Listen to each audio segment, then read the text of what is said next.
Okay, welcome to the class, students. In continuation of our chapter number 6, that is staffing, today we will discuss about a very crucial topic of staffing, that is human resource management, HRM.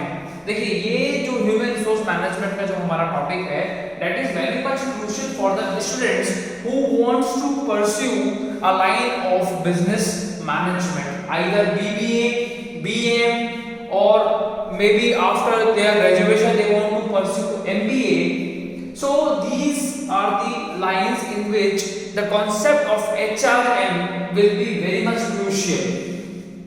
Human resource management, या ये कह लीजिए कि human resource management के absence में कोई भी organisation working कर ही नहीं सकती, अपनी कंपनी को स्मूथली रन नहीं कर सकती. So what is human resource management?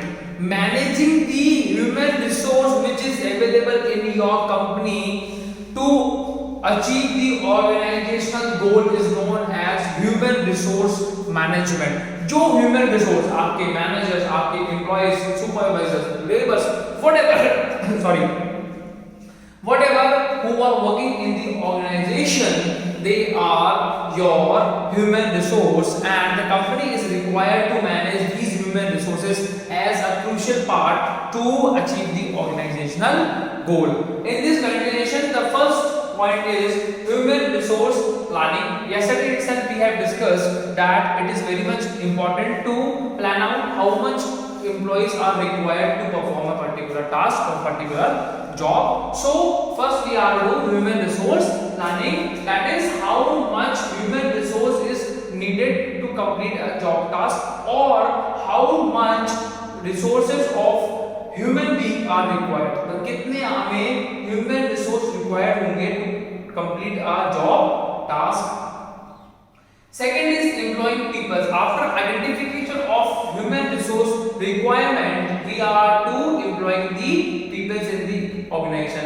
Employing means giving them the appointment to join the organization, that is employing people in the organization. Third is career growth. For their career growth, the company is liable to conduct a training and development session, or to send the company employees to attend a training session outside the company to have advanced knowledge of using the latest technology which is existing in the environment. हमारे environment में जो latest technology इस समय चल रही है, उस technology पे कन्वीनियंटली वर्क करने के लिए कंपनी को अपने एम्प्लॉयज को क्या प्रोवाइड करवानी चाहिए?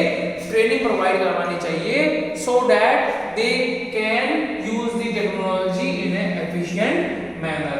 Fourth is performance appraisal. इसको बच्चों आप बहुत अच्छे समझ लीजिए. What is performance appraisal? Appraising the performance of employees. It means judging. What? It is judging of performance. Judging of performance. It is having two parameters: 360 degree performance appraisal, 540 degree performance appraisal. It means company में जो employ का appraisal होता है वो या तो 360 degree से होता है या 540 डिग्री से होता है. इसका जो बेसिक ऑब्जेक्टिव है कंपनी के एम्प्लॉय को फीडबैक प्रोवाइड करवाना कि how is your performance going on, आप कंपनी में कैसा काम कर रहे हैं, उस चीज की फीडबैक का प्रोवाइड करवाएगा परफॉर्मेंस अप्रेजल. ये तीन तरीके से हो सकता है. ये मंथली हो सकता है, ये हाफ ईयरली हो सकता है,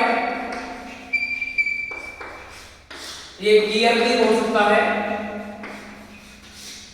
ये किसी भी तरीके से कंपनी में परफॉर्मेंस अप्रेजल हो सकता है, मतलब मंथली हो सकता है, हाफ ईयरली हो सकता है या ईयरली हो सकता है. कंपनी किसी भी तरीके से लोगों का परफॉर्मेंस अप्रेजल कर सकती है, अपने एम्प्लॉयज का परफॉर्मेंस अप्रेजल कर सकती है. ये 360 डिग्री के अंदर जो पैरामीटर है, अगर हम बात करते हैं इस पैरामीटर की, तो ये 360 क्यों है? ये 90 डिग्री के 4 कॉन्स हैं बच्चों, 4 कॉन हैं जिसके अंदर अप्रेजल चल रहा है. हर एक कॉन की जो वैल्यू है वो 90 डिग्री.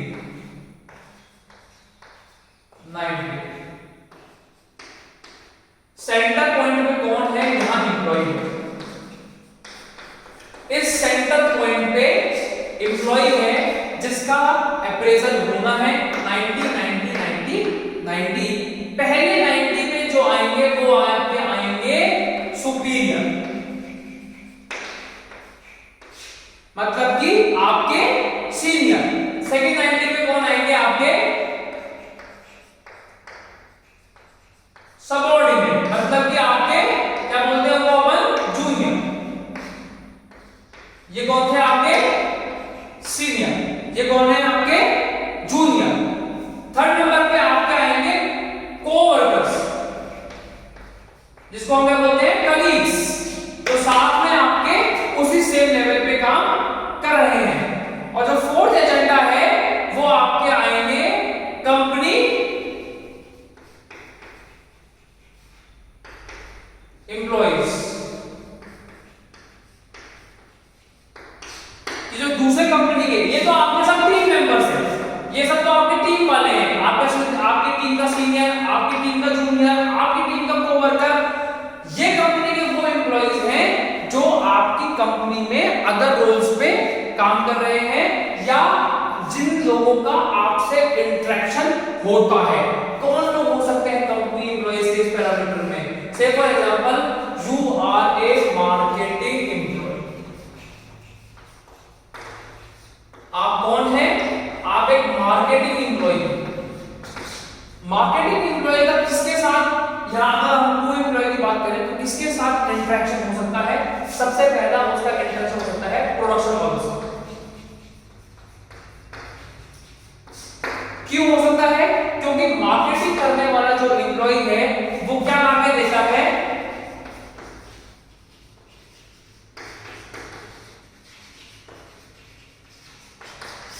वो कस्टमर फीडबैक लेके आता है कि what actually customer wants from the product. Customer हमारे प्रोडक्ट से क्या चाहता है, और वो उस कस्टमर फीडबैक को आगे किसको देता है? Production department. कि our customer demanding such kind of latest technology from the product.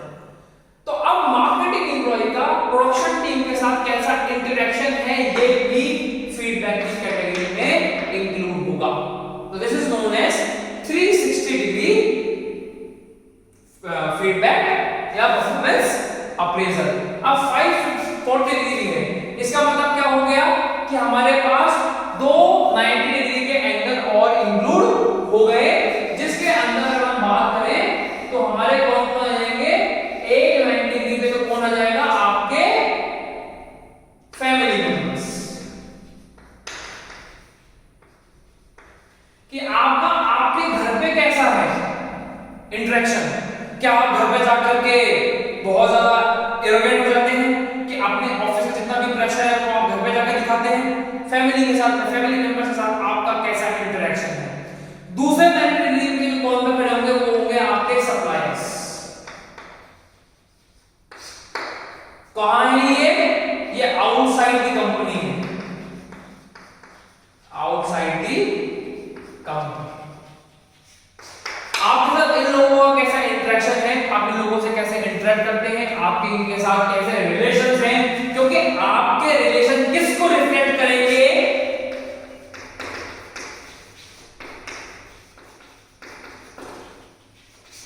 Business relations को। आपके रिलेशन, जो रिलेशन आप किसके साथ बिल्ड करोगे?